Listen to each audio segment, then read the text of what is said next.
Bom dia, queridos. A graça e a paz. Mais uma vez, nós estamos aqui para mais uma aula a respeito desse assunto tão profundo, tão complexo, mas que de suma importância para a nossa vida espiritual. Antes de nós iniciarmos, eu queria fazer duas observações. A primeira, relacionada à questão de talvez nessa aula eu tenha que gravar um vídeo de 25 minutos e mais um pedaço em um segundo vídeo. Então eu vou colocar parte 1 e parte 2, se isso for necessário. E a segunda observação, eu quero fazer só um complemento da última aula. Na última aula nós falamos a respeito do agir do Espírito Santo na Antiga Aliança, no Antigo Testamento. Eu quero complementar com um ensino de um pastor sul-africano, eu não sei se a pronúncia dele certa é essa, John Murray. Ele tem um livro escrito, O Espírito de Cristo, e ele fala algo muito interessante, porque às vezes também a gente pode confundir. O Espírito Santo tem uma dupla operação, ele age de duas formas. Na Antiga Aliança, ele estava fora e por cima, e eventualmente ele vinha residir no coração do homem. Então, um exemplo é o rei Davi. Na nova aliança, ele está residindo dentro, mas também opera por cima e fora de nós. Então, a atuação do Espírito Santo, tanto no Antigo Testamento quanto na nova aliança, no Novo Testamento, é dupla. Ou seja, ele age fora de nós e ele age dentro de nós. A diferença vai estar na ênfase, conforme nós estudamos. No Antigo Testamento ele eventualmente se deu a residir na pessoa, e no Novo Testamento isso tornou-se universal para todos aqueles que creem em Cristo. Então, feitas essas duas observações, a gente pode começar a explorar mais um pouco. O que nós vamos trabalhar na aula de hoje? Provavelmente nessas 3 próximas aulas nós vamos falar de algo que é muito importante porque vai refletir nas nossas vidas. Claro, tudo vai refletir nas nossas vidas, a gente tenta fazer uma aula prática, e não só teórica, mas apesar de nós não nos vermos talvez tão diretamente nessa aula, eu vou tentar fazer a ponte constante sobre isso. Então nós vamos trabalhar a partir de hoje a questão da comunhão de Cristo com o Espírito Santo. Como os dois viveram, como os dois se comunicavam, como os dois atuavam. E aí eu vou separar 3 momentos na vida de Cristo. O primeiro momento, o seu nascimento. Um segundo momento, o seu ministério. E o terceiro momento, a sua morte. Então nós vamos separar a forma como nós vamos analisar essas questões. Para a gente começar, a gente precisa entender que o nascimento de Cristo envolveu o Espírito Santo, envolveu a Trindade. Agora, antes de eu entrar especificamente nesse assunto, a gente precisa compreender uma doutrina maior, uma doutrina que vem antes, e que é chamada doutrina da encarnação. Cristo se fez carne. E para isso eu queria que você abrisse a sua Bíblia lá no Evangelho de João, capítulo 1, versículo 14. Nós vamos ler um texto que você provavelmente já ouviu, mas é que eu quero chamar a atenção para você de alguns detalhes importantes nesse texto. Diz assim João capítulo 1, versículo 14, o Evangelho de João. Assim, eu estou lendo na NVT, nova versão transformadora, mas eu até creio que a versão mais conhecida é a da Almeida atualizada. A minha diz assim: assim a palavra se tornou ser humano, carne e osso, e habitou entre nós. Na Almeida atualizada vai dizer assim: e o verbo se fez carne. Eu acho que na NVI vai estar e o verbo tornou-se carne.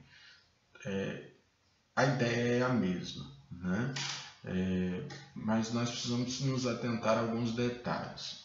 Então, eu quero que você entenda, em primeiro lugar, quando ele fala que o Verbo se fez carne, ele está transicionando, né? Ele está se movendo. Ele se fez carne. É aqui que eu quero chamar a atenção. Tornou-se carne. E uma coisa que a gente não pode deixar de compreender ele continua sendo a segunda pessoa da Trindade. Ele continua sendo o Filho. Ele não deixou de ser o Filho, né, a segunda pessoa da Trindade, para se tornar uma pessoa humana. Não. A Bíblia está dizendo, o Verbo se fez carne. Quem é o Verbo? Né? João vai dizer, é Cristo. Então, desde o princípio o Verbo está. E aí ele vai se fazer carne. Não é algo que alguém venha e vai revesti-lo de algo diferente, vai tornar uma pessoa diferente. Não. O Verbo se revestiu de carne. O Verbo se tornou carne. Ele se tornou, ele se fez carne. E isso é muito importante, porque ele não vai perder a sua deidade aí. Tá? Mais para frente nós vamos falar dessa dupla natureza. Então, essa é a primeira afirmação que nós temos que ter no nosso coração. Ele não se tornou uma terceira, quarta, quinta pessoa, um ser humano diferente. Não. É o Verbo se fazendo carne. Um segundo detalhe é que essa carne que revestiu a segunda pessoa da Trindade, ela realmente ela existiu. Né? Nós vemos os relatos bíblicos. Há uma existência. Não há algo metafórico, não é algo simplesmente histórico ou no sentido espiritual. Não, nada disso. Ele realmente se fez carne e esse fazer carne trouxe a ele uma existência. Por que nós temos que falar isso? Porque às vezes surgem algumas ideias, né, de que Jesus, principalmente lá no início, quando essa doutrina veio para combater, né, uma heresia que estava circulando, que era de que, por exemplo, Cristo só tomava a aparência de homem, mas ele era totalmente espiritual.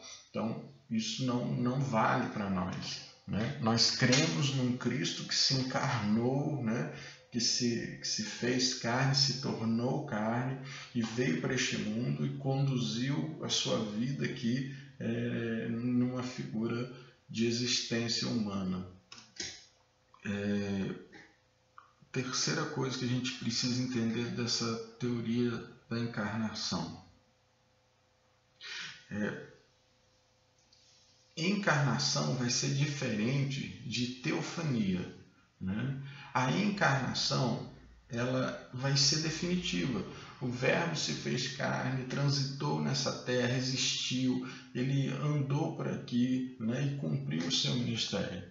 A teofania de Deus, né, ela vai sempre se dar parcialmente. O que é a teofania de Deus? Né? É a manifestação de Deus neste mundo.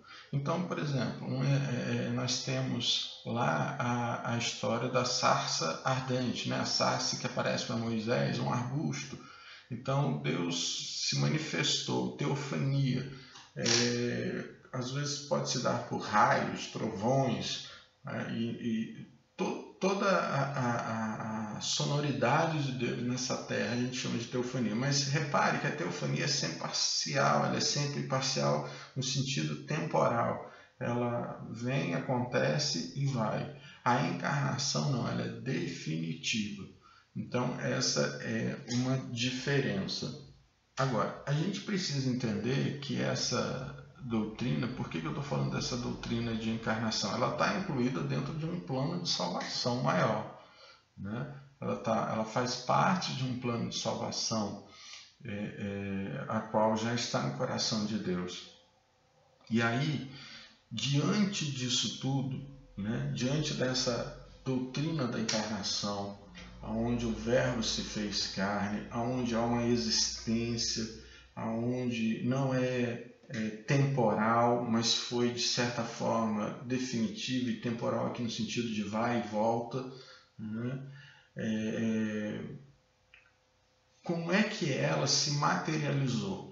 Como é que ela foi efetivamente colocada na prática na Terra? E aí é que entra o nascimento de Cristo, né? E aí nós entramos numa outra doutrina, a doutrina chamada do nascimento virginal de Cristo. Então, essa doutrina do nascimento virginal de Cristo é a materialização da doutrina da encarnação. Então, nós precisamos entender que uma coisa está encaixada na outra, né? Então, o Verbo se fez carne, e se fez carne como? Nascendo de Maria. E aí a gente vai agora explorar melhor isso, o texto, né, do nascimento de Cristo, porque o objetivo desta aula é justamente mostrar como Cristo, desde o nascimento e na sua infância, está se relacionando com o Espírito e o Espírito com o Cristo. Então, para isso, eu preciso que você abra agora o Evangelho de Lucas. Nós vamos dar uma lida em alguns versículos. Lucas, capítulo 1, versículo 26. Volta um pouquinho aí. É o Evangelho anterior de João. Lucas, capítulo 1, versículo 26.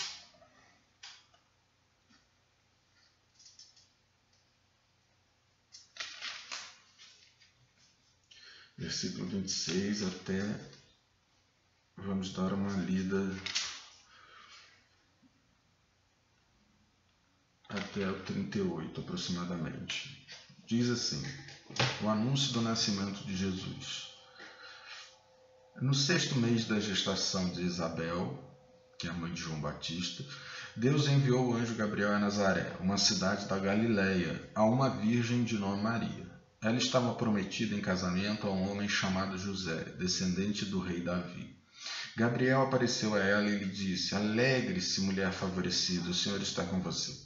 Confusa, Maria tentou imaginar o que o anjo quis dizer. Não tenha medo, Maria, disse o anjo, pois você encontrou favor diante de Deus. Ficará grávida e dará à luz um filho, e o chamará Jesus. Ele será grande e será chamado Filho do Altíssimo. O Senhor Deus lhe dará o trono de seu antepassado Davi, e ele reinará sobre Israel para sempre. Seu reino jamais terá fim. Maria perguntou ao anjo: como isso acontecerá? Eu sou virgem. O anjo respondeu: o Espírito Santo virá sobre você, e o poder do Altíssimo a cobrirá com sua sombra. Portanto, o bebê que vai nascer será santo e será chamado Filho de Deus. Além disso, sua parenta Isabel ficou grávida, em idade avançada. As pessoas diziam que ela era estéril, mas ela concebeu um filho e está no 6º mês de gestação, pois nada é impossível para Deus. Maria disse: sou sua serva do Senhor, que aconteça comigo tudo o que foi dito a meu respeito. E o anjo a deixou. Queridos, aqui é o relato do nascimento de Jesus.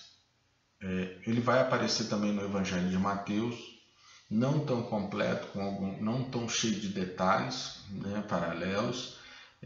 O único detalhe lá que é importante para nós é que ele vai falar a respeito de como foi a atitude também de José. Mas o Evangelho, por exemplo, de Marcos e João nada comentam sobre o nascimento. Então, a gente precisa entender agora que há uma doutrina de encarnação, o Verbo se fez carne, o Verbo se tornou carne, e essa encarnação vai ser cumprida no nascimento de Cristo, e se dá através de Maria, que foi escolhida, foi agraciada, foi favorecida, conforme nós olhamos aí. Qual é a importância disso? Qual a importância dessa doutrina, né? Por que nós precisamos entendê-la? 3 aspectos. Em primeiro lugar, nós precisamos entender que quando o Espírito Santo vem né, envolve Maria, o poder do Altíssimo envolve, e ela vai ter a concepção de Jesus, nós precisamos entender que Deus está dizendo para nós que a salvação vem dele, né? É ele que vai salvar a humanidade. Exclusivamente o poder de salvar vem dele. E isso é a graça de Deus. É o favor imerecido. Nós não merecemos ser salvos, mas ele resolveu nos salvar. E ele então coloca esse plano de salvação, né, para ser realizado e efetivado. Então, o primeiro ponto é esse. Você precisa entender que Deus intervindo em Maria, ele está sinalizando que a salvação vem dele. O segundo ponto é que nós temos na figura de Cristo uma dupla natureza. Eu não tenho como explorar muito isso aqui, até porque não é o fim da aula, mas nós temos uma dupla natureza. E ele é totalmente divino e totalmente humano. Não há uma mistura, não há uma parcialidade. Então nós sempre vamos afirmar isso. E isso se deu justamente através desse nascimento. Essa dupla natureza de Cristo veio através desse nascimento virginal de Cristo, aonde Maria entra com a parte, né, humana e o Espírito Santo entra com a parte divina. Então, a segunda importância desse nascimento, da forma como se deu, é justamente porque nós vamos ver na figura de Cristo a dupla natureza. Então, você vê Cristo tendo atitudes humanas durante a história bíblica. Por exemplo, a Bíblia revela que Cristo chorou. Então, chorar não é divino, né? Chorar é uma reação humana. Mas nós vemos também Cristo, em determinados momentos, tendo atitudes divinas. Por exemplo, ele nunca fez um milagre no nome de alguém, ele simplesmente dava ordem, ou seja, caracterizando, sinalizando a sua divindade. Então, essa dupla natureza de Cristo, ela é forjada aqui. Agora, tem um terceiro aspecto que nós precisamos compreender também. Qual é? Por causa da vinda do Espírito Santo sobre Maria, Cristo ele torna-se carne sem pecado. E aí nós precisamos lembrar de uma outra doutrina, né? A doutrina da queda. Adão, quando cai, né, a humanidade agora recebe as consequências desse pecado, chamado consequências da lei adâmica. Então, o pecado tem acompanhado as gerações. Quando chega em Cristo, por causa do Espírito, essa lei adâmica não vai tocar em Cristo, na parte do Pai, por exemplo. José não vai transmitir nada. José, ele está fora disso. Então, o Espírito Santo, ele vai trazer santidade a Cristo. E a Bíblia vai dizer que o único homem que não pecou foi Cristo, né? 100% santo, separado para Deus, sem mácula, sem nada. Então, nesse aspecto, o mover do Espírito Santo, o poder do Altíssimo formando Cristo, traz essa consequência para Cristo. Então, da parte paterna, você elimina o pecado. Agora, qual é a dificuldade aqui? Porque aí nós temos a parte de Maria. E aí, queridos, a gente ouve algumas coisas que não tem muito fundamento, né? Outras que não têm base bíblica nenhuma. E eu quero caminhar aqui na direção de nós agirmos e crermos pela fé. Então eu vou colocar a primeira situação. Por exemplo, a Igreja Católica ela vai dizer que Maria não tinha pecado. Então por isso Cristo também não recebeu nenhuma consequência da lei adâmica da parte de Maria. Da parte de José, nós admitimos isso tranquilamente. Agora, como fica a parte de Maria? A Igreja Católica, como ela tem uma doutrina da Virgem Maria não tendo pecados, então, para eles, né, tanto Maria quanto José não transmitiram consequência nenhuma da lei adâmica para Jesus. Há algumas doutrinas, algumas falas, de repente, protestantes, eu confesso que eu já ouvi no sentido de que não houve concepção, não houve relacionamento, então não há sangue envolvido, e porque não há sangue envolvido, não há transmissão de pecados por parte de Maria. Então, assim, eu acho isso muito difícil, eu acho isso muito fora, desculpa, mas fora da casinha, né? E não tem base bíblica também. O que eu prefiro crer, e aí eu quero que você medite sobre essas coisas todas. Eu quero crer, queridos, que é o seguinte: em algum momento o Espírito Santo anulou a consequência da lei adâmica em Maria transferida para Jesus. A Bíblia não diz como isso se deu, como aconteceu, mas o fato de que Cristo torna-se santo sem pecado, eu posso ter essa convicção de que em algum momento essa transmissão da lei adâmica, da consequência da lei adâmica de Maria para Cristo não se deu. E eu quero crer pela fé, né? A Bíblia diz que em parte conhecemos, em parte não conhecemos, que coisas estão nos ocultas, né? E a nossa inteligência não é suficiente para entender muitas das coisas. E aqui eu acho que entra o nosso aspecto de fé. Eu creio que isso é verdade, eu creio que Cristo é santo 100%, eu creio que Cristo nunca pecou, eu creio que Cristo nunca errou, que Cristo não tem defeitos, né? E eu creio que em algum momento nessa concepção de Cristo, o próprio Espírito impediu que as consequências que viessem através de Maria para Cristo foram impedidas. Ok? Então eu prefiro andar pela fé aqui. A Bíblia não vai explicar tudo, e as partes que ela não explica, eu preciso crer pela minha fé que são verdadeiras. Amém?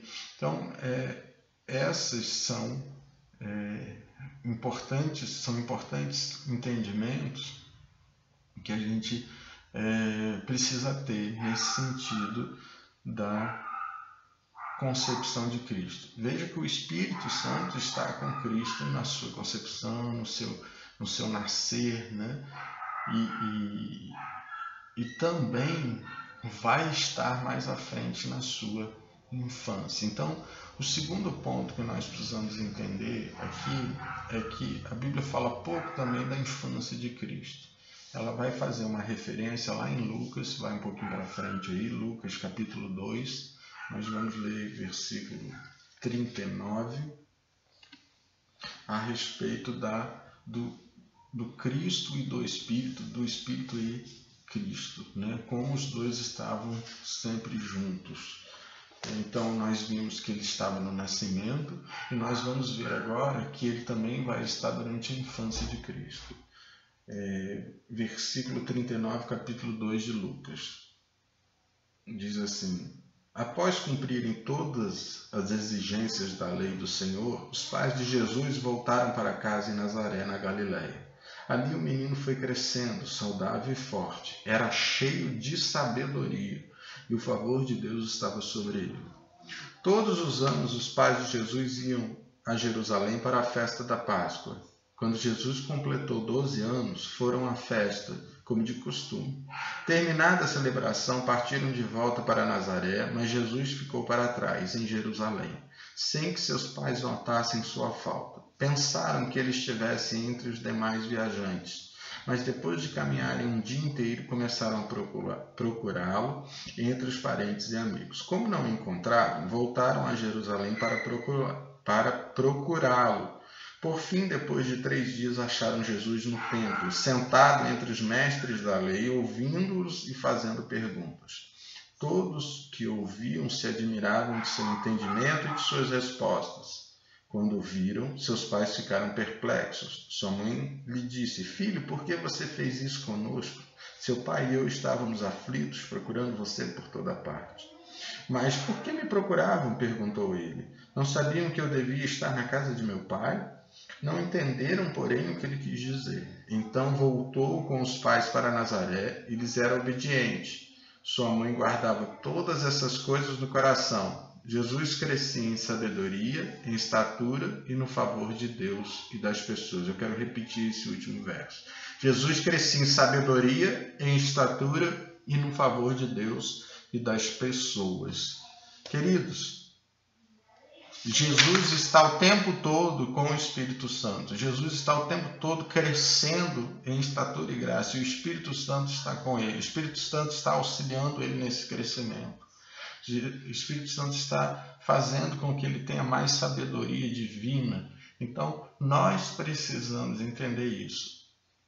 Desde o nascimento, a infância, o relacionamento de Cristo com o Espírito Santo é intenso. Eles estão ali juntos, eles estão ali trabalhando para que tudo em Cristo seja formado. O Espírito está com ele, esteve no nascimento, na concepção e está agora na infância, fazendo com que ele cresça em estatura e graça diante de Deus. Eu quero concluir essa aula com o que está lá em 1 Coríntios, capítulo 21, capítulo 1, versículo 21. Um pouco aí para frente, carta de Paulo. Depois de Romanos você vai achar Coríntios. Então, 1 Coríntios, capítulo 1, versículo 21. Diz assim: visto que Deus em sua sabedoria providenciou que o mundo não o conhecesse por meio de sabedoria humana, usou a loucura de nossa pregação para salvar os que creem.